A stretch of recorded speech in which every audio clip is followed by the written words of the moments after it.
I bought my first house with my own money, but when I changed the locks, my parents broke in anyway. They even hired a locksmith to regain access while I was at work. What they found inside made them wish they had never touched my door. I had just come back from the grocery store, still holding the bag in my arms, when the scene before me made my whole body go numb. The door was locked, yet inside I could hear the scrape of furniture being dragged. I pushed it open, the paper bag slipping from my hand. A heavy jar of tomato sauce smashed on the brand new tile floor, red streaks spreading like a crime scene across my own living room. This house, I had bought it only 2 weeks ago. A small cottage on the outskirts of Charleston, South Carolina. I hadn't even shown it off to many people, only shared a few photos with family, never once giving them the address. Yet, here they were, my mother, Helen, and my sister Clarissa, moving about as if they owned the place. Clarissa stood in the guest bedroom, a tape measure stretched between her hands. When she heard the door, she turned startled for a second before flashing a smug smile. "Oh, Victoria, you're home early." Her voice was light, but the brazen attitude made it hard to breathe.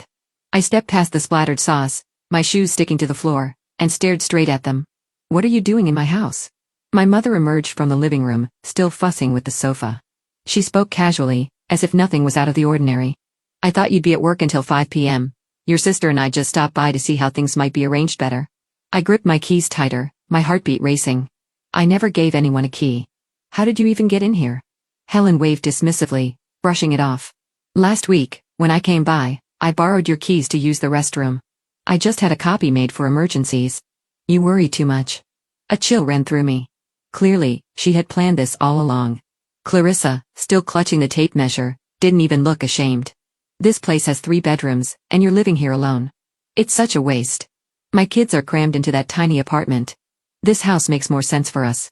I glared at her, my voice trembling, but sharp as a knife. "This is my house, not yours, not Mom's, mine."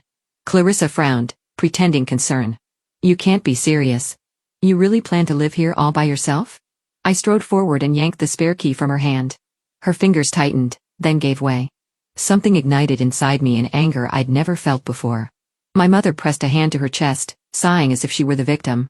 "Victoria, after everything this family has done to raise you, you're going to be this selfish. Clarissa has 3 children. They deserve a proper home. Family helps family. You know that." My hands trembled, but my voice came out steady, almost frighteningly calm. "Family doesn't get to steal what I worked for. If you don't leave in the next 2 minutes, I'm calling the police." Helen's eyes blazed. Clarissa's mouth fell open in shock. Neither of them had ever seen me fight back. My mother hissed through clenched teeth. "You wouldn't dare." I looked at my watch. 1 minute and 50 seconds. The room filled with a heavy silence. Then the scrape of chairs, the slam of the door rattling the frame. They left. The stench of tomato sauce lingering. Red stains smeared across the floor at my feet. I sank down, fury and grief twisting inside me. For the first time in my life, I truly felt what it meant to be violated in the very place I thought was safest. I picked up the glass shards, scrubbing at the stains. But I knew deep down the real filth wasn't on the floor. It was in the greed and scheming of my own blood. This house was mine. I had worked myself to the bone for years to buy it. No one had the right to cross this threshold without my permission. The phone rang, Helen's name flashing on the screen. I didn't answer. Surrounded by the pungent smell of tomato sauce, I could hear my heart beating steady again, stronger, firmer than before. I understood then the boundary had stayed, been drawn, and once set, no one would ever trample it again. I hadn't even finished scrubbing the tomato sauce stains when the phone rang again. The screen lit up with my mother's name, Helen. I hesitated for a few seconds, then answered, holding on to a sliver of hope that she might offer a reasonable explanation. But what I heard only tightened the knot in my chest. "Victoria, you're being unreasonable." Her voice rang out, laced with reproach. "This house has 3 bedrooms and you're living there alone. Have you thought about your nieces and nephews? The kids are growing. They can't keep squeezing into Clarissa's tiny apartment forever." I bit my lip, forcing myself to stay calm. "I bought this house with my own hard work. It's not for anyone else but me." Before I could finish, Clarissa grabbed the phone. Her voice came through, sharp and overbearing. "You're so selfish, Vic. The kids need space. Are you really going to let your own nieces and nephews stay cramped up in a 2-bedroom apartment while your whole upstairs sits empty?" I stayed silent for a moment. Memories flashing through my mind. Birthdays where I only had a small store-bought cake, while Clarissa got backyard parties with tents and music, nights. I worked extra shifts to cover tuition while she had everything paid in full by our parents. Now it was happening again. Except this time it was the house I had sweated blood to buy. No, I said firmly. This is my house. No one gets to decide but me. On the other end, Clarissa let out a mocking laugh. Think about it. What will the neighbors, the whole town say when they hear you have all that space and won't share with your family? What will people think when they see you turning your back on your own blood? I gripped the phone tighter. That fear of what people think had haunted me my whole life. But now anger drowned it out. I don't care what people think. I care about the truth. This house is mine. My mother's voice cut in full of dramatics. Victoria, I raised you, fed you, cared for you. Now it's time you think about the family. Clarissa sacrifices so much for her 3 children. If you just give up a room, everyone would benefit. I answered coldly. I don't owe anyone a roof over their head. The silence stretched, heavy and suffocating. Then my mother lowered her tone, sugar dripping in false sweetness. At least let Clarissa and the kids have the upstairs. You can stay downstairs. That would be fair. I drew in a long breath, weariness settling over me. They weren't listening at all. They just twisted words trying to corner me. No, I stressed each word. I already said it. This is my house. If you keep pushing, I'll treat it as trespassing. I hung up, my hands shaking, but my eyes growing harder, sharper. I knew this fight was far from over. That afternoon when I came back from running errands, I found a slip of paper wedged in the doorframe. The handwriting was my mother's. Think carefully. Family is your foundation. You can't stand against everyone alone. At the bottom was Clarissa's signature along with a room assignment list. Corner room for Ellie. Room by the stairs for the boys. Master bedroom for Vic. I froze on the porch. They weren't just talking. They had divided up the rooms in my house as if I never existed. In that moment, I understood more clearly than ever. This wasn't about temporarily needing shelter. It was a blatant scheme to take over. And if I didn't fight back, the house, the first true symbol of freedom in my life, would be swallowed whole as family property. I crushed the paper in my fist, tossed it in the trash, and looked around my little house. The walls still smelled of fresh paint. The tiles still bore faint stains of spilled sauce. I whispered to myself, I won't let anyone take this from me. Not my mother. Not my sister. That night, I couldn't sleep. I sat by the window, watching the streetlight shimmer against the glass, bracing myself for the long war ahead. The phone blared at 8 o'clock the next evening. On the screen was my father's name, Richard, 57, well known in town as a church board member. I knew if I didn't answer, he would keep calling until I gave in. Victoria, his voice thundered. What on earth are you doing? Your mother's been crying all day. Clarissa's stressed sick. All because you selfishly cling to that house. I gripped the phone tight, forcing myself to stay calm. Dad, I'm only protecting what's mine. I bought that house with my own work, not to turn it into housing for Clarissa's whole family. He cut me off immediately. Family matters more than anything. What do you think people will say when they know you let 3 children cram into a tiny apartment while your rooms sit empty? Everyone here already knows. They look at your mother and me with shame. You're making us lose faith in the community. I froze just as I feared they were dragging in reputation to pressure me. Since childhood, I had been conditioned to obey whenever I heard. What will people think? But this time, I refused to bow. I'm not responsible for what the neighbors think, I said evenly. I'm responsible only for my own life. On the other end came a long sigh. Then my father lowered his tone, still heavy with authority. Victoria, let me say this one last time. This family survives because everyone sacrifices. We raised you, gave you an education. Now it's time you repay us by taking care of your sister and her kids. I laughed bitterly. Gave me an education? I remembered every night working late at the cafe to pay tuition while Clarissa had everything covered by our parents. I swallowed hard and replied, you know the truth, Dad. I don't owe anyone here a thing. If you keep being stubborn, his voice turned harsh again. Don't blame me when I tell the whole family, you're an ungrateful daughter who thinks only of herself. I said nothing more. Just press the button to end the call. My heart pounded, but my mind was clearer than ever. 3 days later, I walked into the local grocery store and caught the pointed stare of Mrs. Peterson, our former neighbor. She leaned toward her friend, whispered something, and both glanced at me with disapproval. On my way out, I overheard fragments so cruel, letting her sister and those kids suffer. I bit my lip, forcing myself to keep driving home. Clearly, my mother had started telling the story everywhere. Helen always had a way of spinning things into a tragic performance. I could picture her in tears, painting me as the ungrateful child who abandoned her family. That evening, a text arrived from the pastor. Victoria, your parents and sister are deeply hurt. We need to meet and talk. You can't keep refusing. I stared at the message, my stomach twisting. The pastor had only heard their side. They were mounting a campaign against me. On Sunday morning, as I stepped out the door for work, I found Clarissa at my gate holding her youngest, while the two boys bickered loudly beside her. She looked at me with pleading eyes, though her voice was sharp and calculating. "Vic, I'm only asking for something temporary. We're family. The kids need space. Are you really going to let your own nieces and nephews suffer when you've got so much room?" I looked at the three children, my heart wavering for a moment. But then I remembered that paper where she had already divided up the bedrooms. Nothing about this was ever temporary. "Go back to your apartment," I answered firmly. "You know this isn't for your family." Clarissa's tone flipped instantly, harsh and venomous. "You're heartless. The whole town will know exactly what kind of person you are." I got into my car, locked the doors, and didn't look back. In the rearview mirror, Clarissa clutched her child, eyes blazing.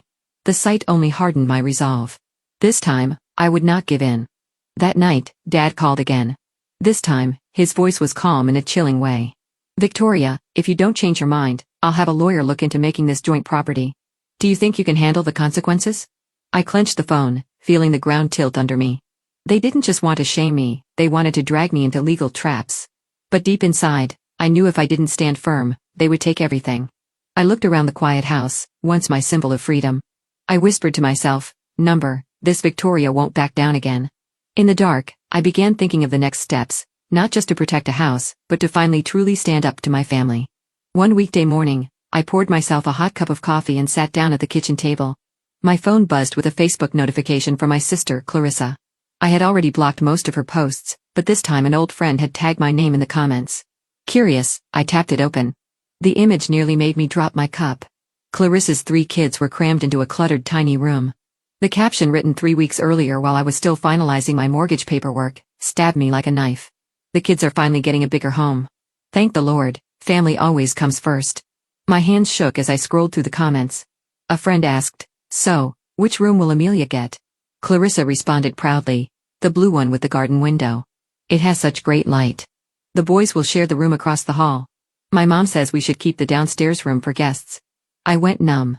They hadn't just thought about moving in. They had already assigned the bedrooms. As if my house had never belonged to me. And worse, it all happened before I even held the keys. I left the kitchen and rushed to the bathroom, nausea rising, my throat tight, clutching the sink. I stared at my pale reflection in the mirror. This wasn't impulse. It was a calculated plan from the start. Another notification chimed. I wiped my face and picked up the phone. A text from my father, Richard, but he must have added me by mistake into a group chat with Mom and Clarissa. My mother's message froze. My blood. "Don't worry about Victoria's tantrum. Once we move in, she'll get used to it. She always gives in. Always gives in." Those 3 words felt like a curse. I shook violently, not only from anger, but from the realization that my entire life had been one long pattern of submission in this family. I collapsed onto the cold tile floor. Memories rushed back. My 15th birthday with nothing but a small supermarket cake while Clarissa had an outdoor party with a live band. Nights I worked myself to exhaustion to pay tuition while her entire college was fully covered by our parents. I took a deep breath and reopened the post. More than 50 comments, all congratulating her. "So wonderful. The kids finally have a proper place." Or, "Clarissa, you deserve this." Not once did my name appear. As if I didn't even exist as the owner. Rage surged through me. I slammed the phone onto the chair and jumped to my feet. This house had taken me 10 years of grinding work to afford. I had lived on instant noodles for weeks to save, and now they paraded it as their prize, shamelessly flaunting it online. That afternoon, I sat alone in the living room. Sunlight cut through the blinds, leaving golden stripes across the hardwood floor.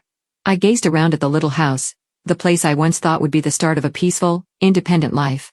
Now it was nothing more than a battlefield in my family's scheme to take over. The phone buzzed again. This time, a dinner invitation from my father. "Tomorrow night, 7:00 p.m. your mother's making pot roast. We need to talk about a solution. Don't refuse." I stared at the message. Part of me wanted to ignore it. But another part, the weak part, still craving recognition, pushed me to consider going. Maybe deep down I still hoped they would see their mistake, offer an apology, show a trace of remorse.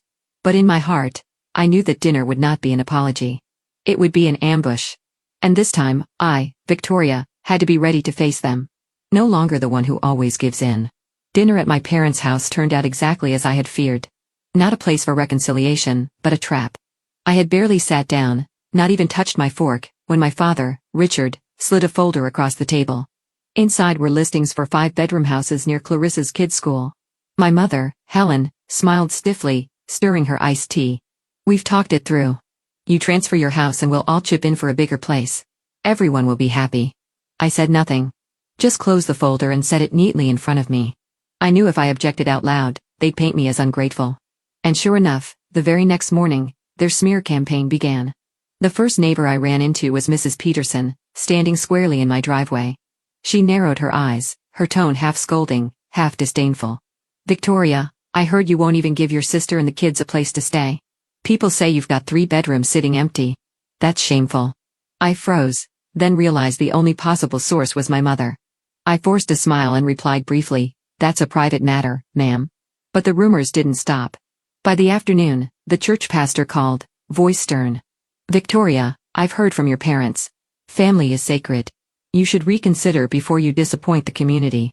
I gripped the phone so tight, my knuckles widened, feeling like every step of my private life was being stripped bare in front of the whole town. 3 days later, I noticed my mortgage statement still hadn't arrived. When I called the bank, my blood ran cold at the clerk's response. "We updated your address per request from a family representative. We've been mailing documents to your parents' home for convenience." I nearly dropped the phone. They had impersonated me to meddle with my finances. If I hadn't been checking online, who knew what else they might have tampered with?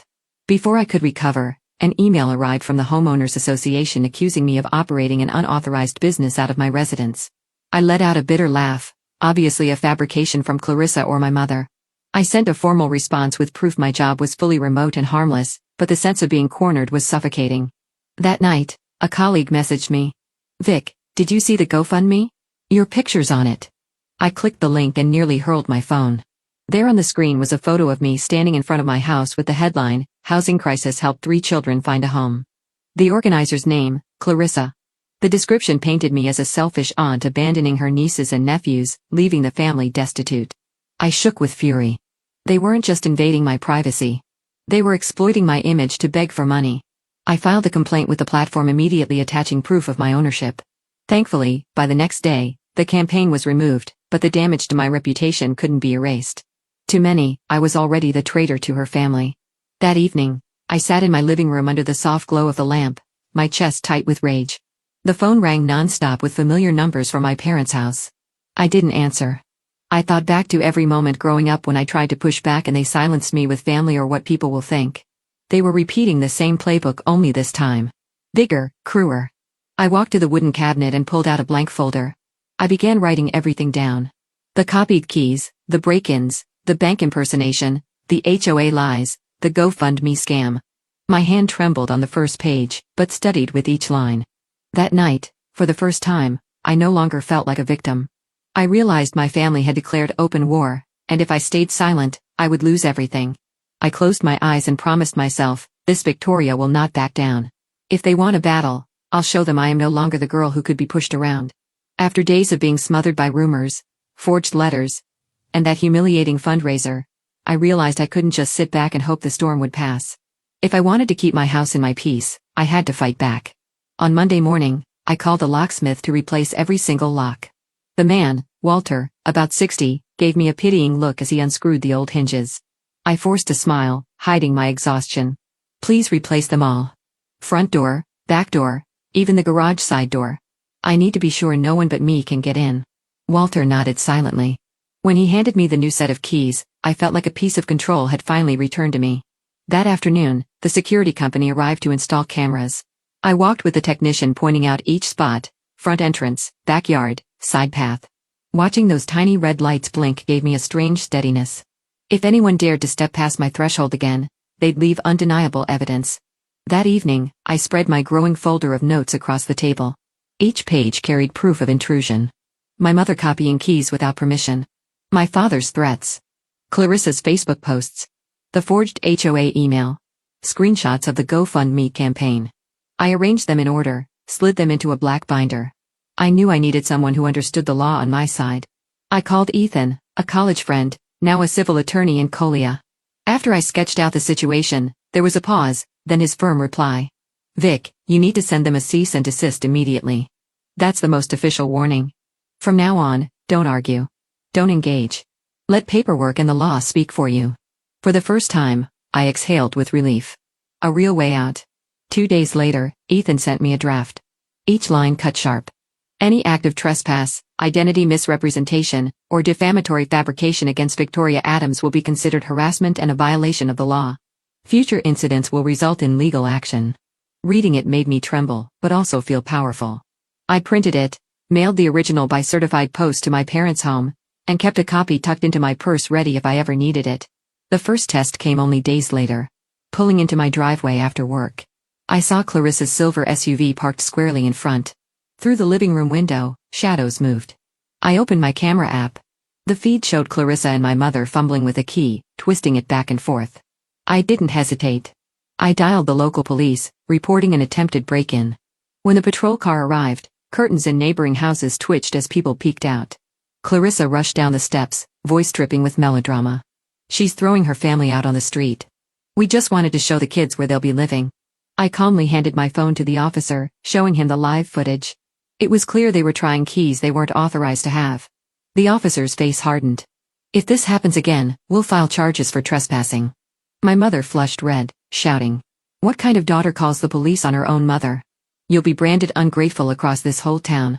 I met her eyes steady. I'd rather bear the name than lose everything. They were forced to leave, their glares searing into me. But inside, for the first time, I felt truly anchored. That night, I sat in my living room, the binder of evidence growing thicker on the coffee table. I knew the battle wasn't over. But I also knew one thing for certain. The line had been drawn, and this time, no one would ever cross it again. On Saturday afternoon, I got a text from my father. The whole family will be at our house. This is an important meeting. You must come. I knew they wouldn't call it a meeting unless there was a scheme behind it.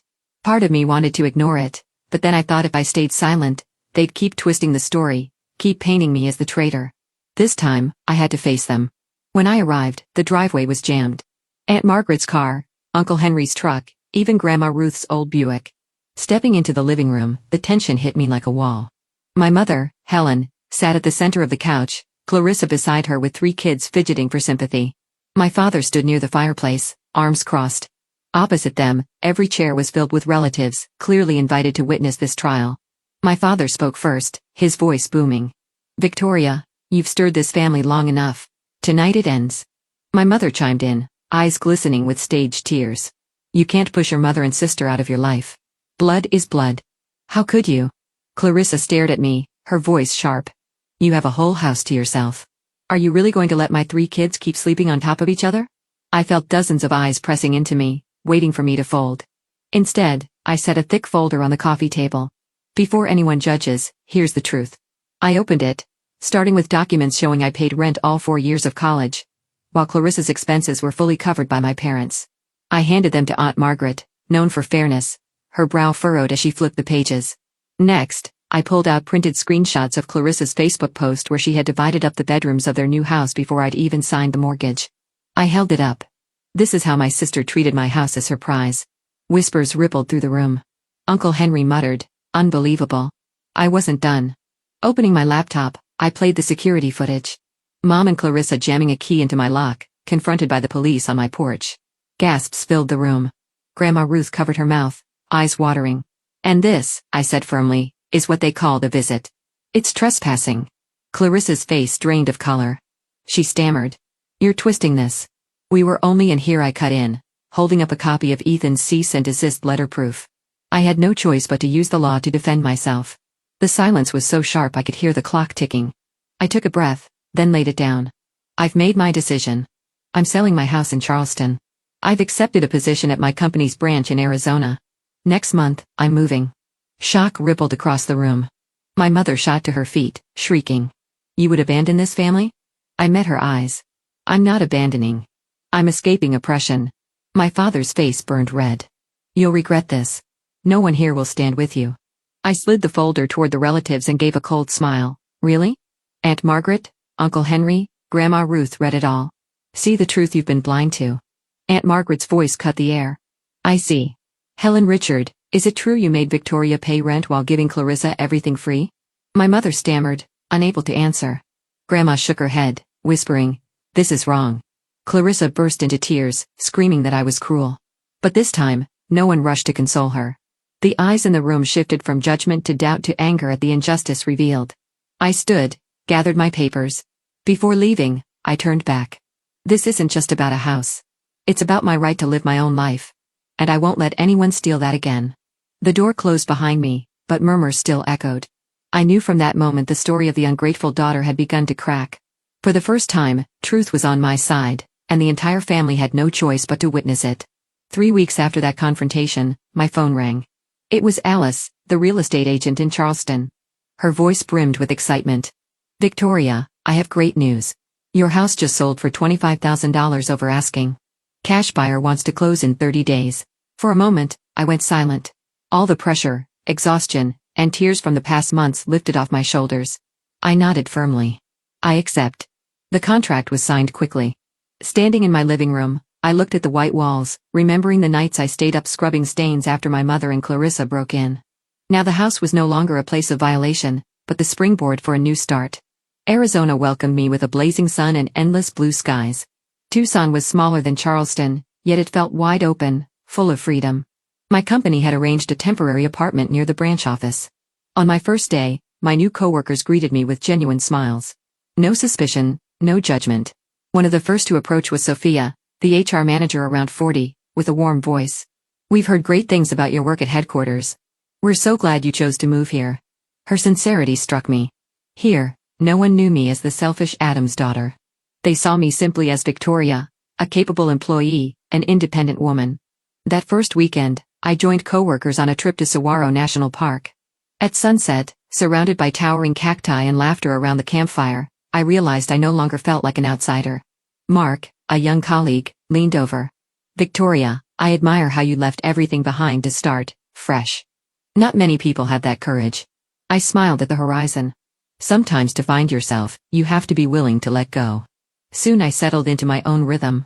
I bought a small 2-bedroom house on Tucson's outskirts. Just enough space to manage alone, yet still open and airy. Every morning I watered the Bowen Villa at the porch, breathing in the scent of dry earth and blossoms. No mother knocking unannounced, no Clarissa barging in with a tape measure. The only keys to this house were mine. I began reorganizing my photos, trips, graduations, snapshots from solo journeys. I threw away every family picture that once suffocated me. On the living room wall, I hung a new image me at top Mount Catalina, hair whipping in the wind, the vast sky behind me. Word of my move spread back to South Carolina. One evening, Aunt Margaret called, her voice heavy with regret. "Victoria, I'm sorry I didn't believe you sooner. After that meeting, I finally saw what you've endured. You were right to set yourself free." Her words brought tears to my eyes. I didn't need everyone's approval. Just a few voices of truth were enough to ease my heart. Even Grandma Ruth sent a handwritten letter in shaky script. "I regret staying silent too long. Live the life you want. Don't look back." I reread it over and over, dampening the page with my tears. Meanwhile, I heard Clarissa and her husband were still struggling in their cramped apartment. The GoFundMe had been taken down. Friends turned away once the truth leaked. My parents, Richard and Helen, were no longer admired pillars in town. People questioned their lies, and many who once trusted them now kept their distance.